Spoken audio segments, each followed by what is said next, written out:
بسم اللہ الرحمن الرحیم۔ محترم ناظرین، السلام علیکم ورحمۃ اللہ وبرکاتہ۔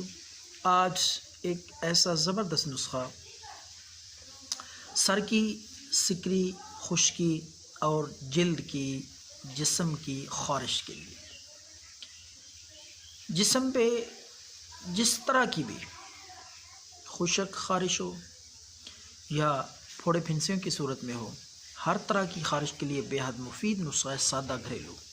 2 دفعہ آزمائیں، بے ضرر چیز ہے، انشاءاللہ 2 دفعہ استعمال کرنے سے مکمل طور پر خارش سے، کھجلی سے، الرجی سے، اسکن الرجی سے انشاءاللہ آرام آ جائے گا۔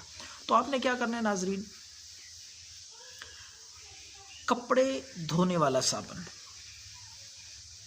اس کو آپ نے تھوڑا سا چھری کے ساتھ یا مولی کترے کے ساتھ تھوڑا سا کتر لیں، باریک کر لیں، اس کے 3 چمچ کے برابر 3 چمچ کے برابر آپ اس صابن کو، دیسی صابن، کپڑے دھونے والا صابن، کوئی بھی سوپ ہو تو اس کو باریک کر کے اس کے چھوٹے چھوٹے ٹکڑے اور ذرات، آپ نے 1 گلاس لسی لے لینی ہے۔ 1 گلاس لسی میں وہ دیسی صابن آپ نے حل کر لینا ہے، اچھی طرح مکس کر لینا ہے۔